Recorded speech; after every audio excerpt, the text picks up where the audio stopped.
রাত ঠিক 9:03। কতদিন ভেবেছি ফোনটা করবি, আবার তুলেছি, রেখে দিয়েছি। আজ সাহস করেই ফেললাম। হ্যালো। সেই কণ্ঠস্বরটা একটু বদলায়নি। আমি গলায় কাঁপুনি নিয়েই বললাম, ম্যাডাম, আমি সুমনা, মনে আছে? এক মুহূর্ত থেমে থেকে বললেন, সুমনা, হাই গো, তুই কেমন আছিস? মনটা অজান্তেই উষ্ণ হয়ে গেল। জানি না কেন এখন ফোন করলাম। হয়তো এই কদিন সোশ্যাল মিডিয়ায় উনাকে দেখে হঠাৎ এক অস্থিরতা।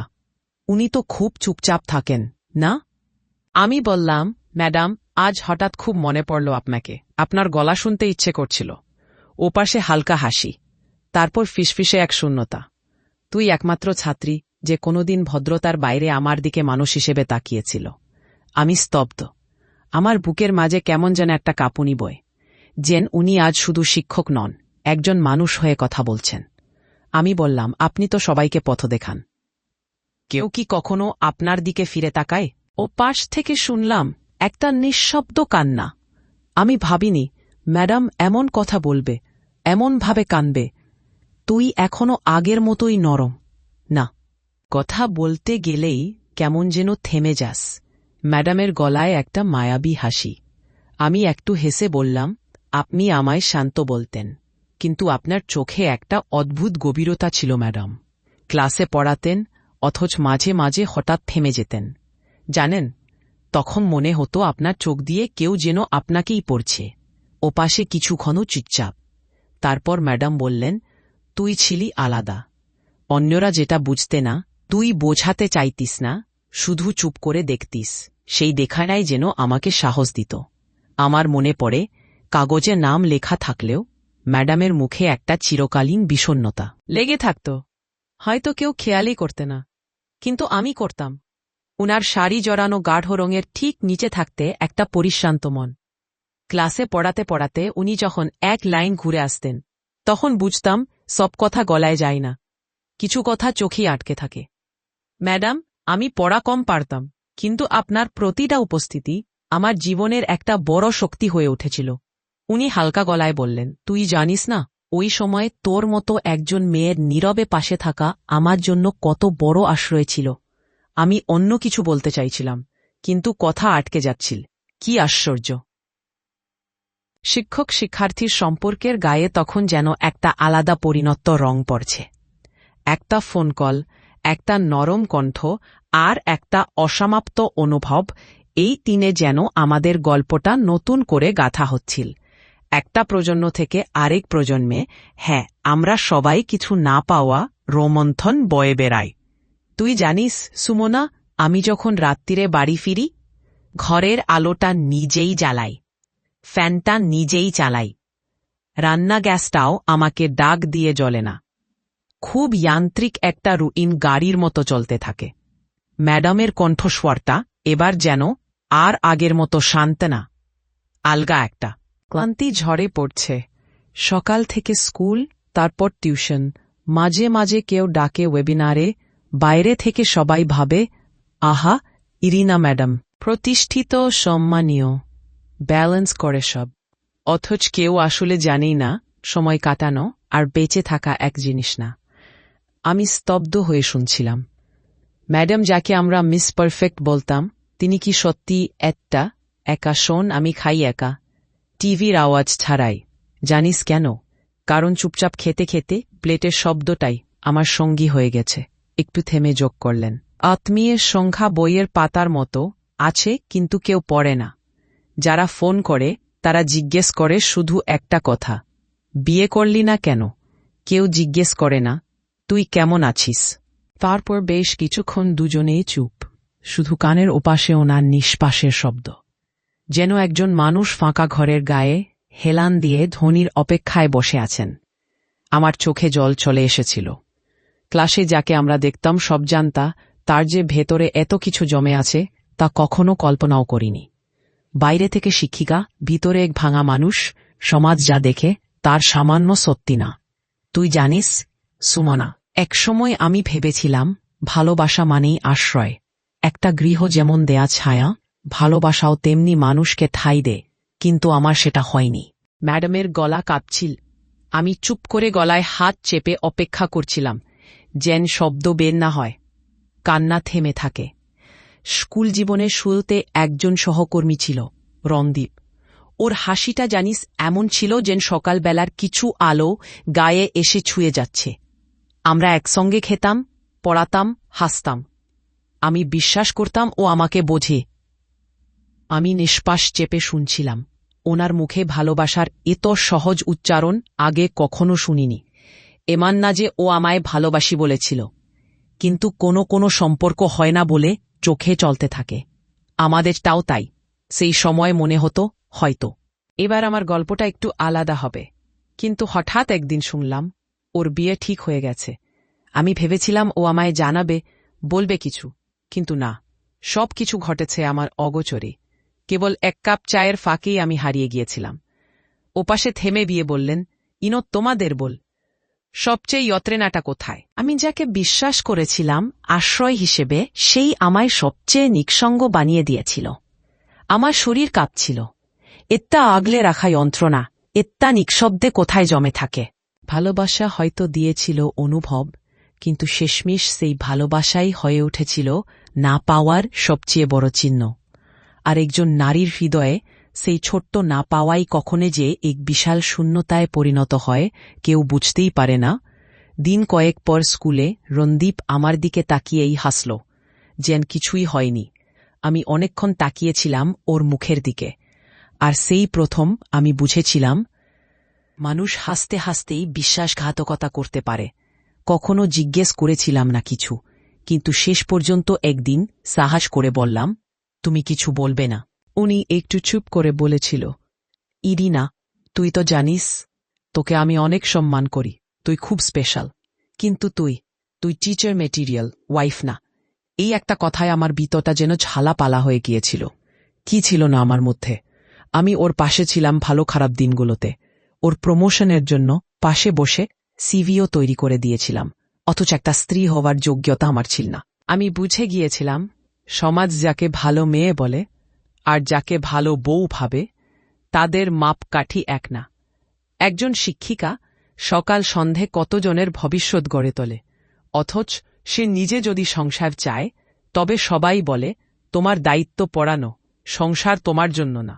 আমার মাও বলেছিল, পড়াও, চাকরি করো, কিন্তু বেশি এগিয়ে যেও না, ছেলেরা পিছিয়ে পড়লে মানায় না। সেই সময় থেকে নিজের একটা দেওয়াল তুলে নিয়েছিলাম, যেখানে কেউ আসবে না, কেউ হঠাৎ ঢুকে বলে যাবে না তুমি এই হনি, তুমি সেই নও। সে দেওয়ালে আমি শুধু আমার বই খাতা, শাড়ি, চক আর ডাস্টার দিয়ে নিজের পৃথিবী গড়েছিলাম। দেখতে ভালো, পড়াতে পারি, সংস্কৃতিমনা। তবু বিয়ের প্রস্তাব এলেই প্রশ্ন হতো, এ কি সংসার করতে পারবে? আমি মুখে হাসি রেখেছিলাম, কিন্তু মনটা তখন থেকেই বুঝে গিয়েছিল এই সমাজে নারী অনেক কিছু হতে পারে, কিন্তু স্ত্রী হতে হলে তাকে কিছু না হতে হয়। ও বলেছিল আমি টিচার মেটেরিয়াল। হয়তো ঠিকই, কিন্তু একটা মানুষ যদি তার সমস্ত ভালোবাসা দিয়ে কাউকে ঘিরে রাখতে চায়, তবু যদি তার যোগ্যতায় প্রশ্ন হয়ে দাঁড়ায়, তবে সে নামটা কি শুধু শিক্ষক না, নিঃসঙ্গ? রণদীপের কথাটা আমাকে মুহূর্তে ভেঙে দিয়েছিল। কখনো কান্না করিনি সামনে, কিন্তু রাতে আলো নিভিয়ে জানলার ধারে বসে বসে কেঁদেছি, কারণ তখনও বুঝিনি নিজেকে গড়তে গেলেই মেয়েদের সম্পর্ক ভেঙে যায়। তবু আমি একটা প্রতিজ্ঞা করেছিলাম, জীবনে আর কাউকে আমার না পাওয়া দিয়ে দগ্ধ হতে দেব না। পড়ালেখায় মন দিলাম, স্কুলে আরও দায়িত্ব নিলাম, বিকেলে কোচিং শুরু করলাম। মেধাবী ছাত্রছাত্রীরা এসে বললেন, ম্যাডাম আপনার মতো পড়ালে আরও ভালো লাগত। কেউ কেউ চোখ ভরে তাকিয়ে বলতেন, আপনার গলার স্বরেই সাহস পাই। তখন বুঝলাম আমি যে ভেঙে পড়েছিলাম তা বেছে নেওয়া ছিল না, কিন্তু নিজেকে গড়ে তোলা তা ছিল সম্পূর্ণ আমার সিদ্ধান্ত। পুরস্কারও পেয়েছি, বেতন বেড়েছে, প্রিন্সিপাল আমাকে ডেকে বলেছে, ইরিনা তুমি আমাদের স্কুলের স্তম্ভ। ঘরে ফিরে পুরস্কারগুলো আলমারির এক কোণে রেখে দিতাম, কারণ ওরা কিছুই বলতা না। বাড়ির আলমারিতে আমার নাম লেখা কোনো নামপ্লেট ছিল না, ডাইনিং টেবিলে কেউ বলতা না আজ কি বানালে। কেউ ছিল না যার চোখে আমি শুধু একটা মানুষ, না শিক্ষিকা না উচ্চশিক্ষিতা মহিলা, শুধু একটা ক্লান্ত, ভালোবেসে শুকিয়ে যাওয়া মানুষ। শুনতে পাবে না সুমনা, আমি হেরে যাইনি, নিজেকে গড়েছি, শক্ত করে দাঁড়িয়েছি। কত ছেলে মেয়ের মধ্যে আমি নিজের নতুন আলো খুঁজেছি। তবে একটা কোণ ঠিক খালি থেকে গেছে। একটি খাট যেটার অর্ধেকটা কখনো কেউ দখল করেনি, একটি কাপ যেটা আমি প্রতিদিন ধুয়েকো যেন কেউ ফেরত এলে আমি দিই প্রথম চায়ের আমন্ত্রণ। মানুষ বলে যে নিজেকে ভালোবাসে তার কারো দরকার নেই। আমি বলি নিজেকে ভালোবেসে গড়ার পরও কিছু দরকার থেকেই যায়। নিজেকে আবার গড়েছি, হ্যাঁ, তবে যেখানে হৃদয়ের আশ্রয় থাকার কথা ছিল সেই জায়গাটা আজও ফাঁকা। সেখানে সময় থেমে আছে, একজন বসে নেই, আমি আর থাকতে পারলাম না। ফোনটা হাতে নিয়েই কাপা গলায় জিজ্ঞেস করলাম, আপনি আজ এতখানি বলছেন আমাকে, এত্তা ব্যক্তিগত সব কথা কেন ম্যাডাম? মার সেই প্রশ্নে ওপাশে কিছু সময় একদম চুপ, যেন উনি খুঁজছিলেন শব্দ, খুঁজছিলেন ভাষা। তারপর ধীরে ধীরে বললেন, কারণ আজ মনে হচ্ছে তুই আমায় শুধু একজন শিক্ষিকা হিসেবে নয়, একজন মানুষ হিসেবে দেখছিস। আর আমি আজ অবধি কারো কাছে এমন করে যেটা উজাড় করে বলেনি। তিনি আবার বললেন, তুই জানিস ইরিনা, ম্যাডাম হয় তো বছর কাটিয়েছি শুধু যাতে কেউ আমার ভেতরটা না দেখে। আমি কখনো চাইনি কেউ বুঝে ফেলুক আমি কেমন করে কাঁদি রাতের বেলা। কিন্তু তুই আজ আমায় জিজ্ঞেস করিসনি কেন বিয়ে করনি, বরং আমায় একটা চেয়ার দিয়ে বসতে দিয়েছিস। তাই আজ পারলাম। আমার চোখে জল এসে গিয়েছিল। আমি বললাম, আপনার গলার কম্পন আমি অনুভব করতে পারছি ম্যাডাম। আপনি কোনোদিন একা ছিলেন না, শুধু বলার মতো কেউ ছিল না। তিনি শান্ত গলায় বললেন, আজ মনে হচ্ছে আমি একটা গল্প বলেছি না, একটা মনের দরজা খুলে দিয়েছি। আর এতে দিন পর আমি কাউকে সঙ্গী ভাবতে চাই, হয়তো খুব সাময়িক, হয়তো শুধু এই ফোন কলেই, কিন্তু এটুকু যা পেয়েছি তাতেই একটু হালকা লাগছে। সেই মুহূর্ত বুঝলাম শ্রদ্ধা দায় বা সম্পর্ক নয়। একজন চুপ থাকা মানুষ যখন নিজে মুখ খোলে কারো সামনে ভেঙে পড়ে তখন তারা বন্ধ হয়ে ওঠে। আজ আমি ইরিনা ম্যাডামের সেই বন্ধ হতে পেরেছি। ম্যাডামের গলা একটু নরম হল, যেন অনেক ভেবে একটা অলংকার খুলে রেখেছেন মন থেকে। সুমনা, তুই কি জানিস আমি শেষ পর্যন্ত চুপ ছিলাম না। চুপ থাকা মানেই তো মেনে নেওয়া নয়। আমি চমকে গেলাম, প্রশ্ন করলাম, তুমি কিছু বলেছিলে ম্যাডাম? ইনি বললেন, ওর বিয়ের দিন আমি ওর বাড়িতে একটা চিঠি পাঠিয়েছিলাম। আমি ঠিক করেছিলাম যাই হোক না কেন আমার শব্দগুলো অন্তত জানা থাকা দরকার ওর, যাতে একদিন হলেও বুঝতে পারে সে শুধু একজন শিক্ষিকা হারায়নি, একজন ভালোবাসার যোগ্য নারীকে অবহেলা করেছে। চুপচাপ শুনছিলাম আমি, কেমন যেন হাত পা ঠান্ডা হয়ে আসছিল আমার। চিঠিটায় আমি ওকে বলেছিলাম, রণদীপ, তুমি বিয়ের আসরে যাও নিঃশঙ্কভাবে, আমি কোনো অভিশাপ দেব না। শুধু এ কথাটাই মনে রেখো, যে ভালোবাসা একবার সত্যি হয় সেটা মরে গেলেও শরীর রেখে যায়। তোর বাড়িতে সেই শরীর দুকল। আজ চিঠির আকারে বুক কেঁপে গেল আমার। কি ভাঙা শব্দ, কি কষ্ট কুন্তল মোড়া অক্ষর। আমি প্রায় কাঁদার মতো হয়ে পড়লাম। আপনি নিজে দিয়ে এসেছিলেন? না, ম্যাডাম বললেন, একটা ডেলিভারি বয় ধরেছিলাম, মেন গেট পর্যন্ত দিয়ে এসেছিল।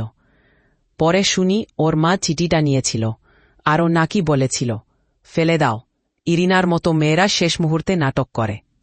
আমার মুখ দিয়ে কোনো শব্দই বের হচ্ছিল না, শুধু মনে হচ্ছিল একটা মেয়ে তার আত্মা ছুঁয়ে লেখা একখানা চিঠি, একটা নাম না লেখা কফিনের মতো হারিয়ে গিয়েছিল সেদিন।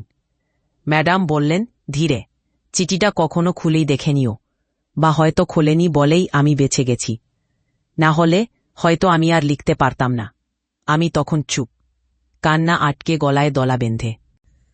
সেই দিন প্রেমিকার চোখে প্রেমিতের মুখ দেখেনি শুধু, বরং পৃথিবীর সবচেয়ে গোপন একটা অধ্যায়, একটা নারীর অহংকার, চাপা কান্না, সব হারিয়ে গিয়েছিল এক ভাঁজবদ্ধ চিঠির ভিতর।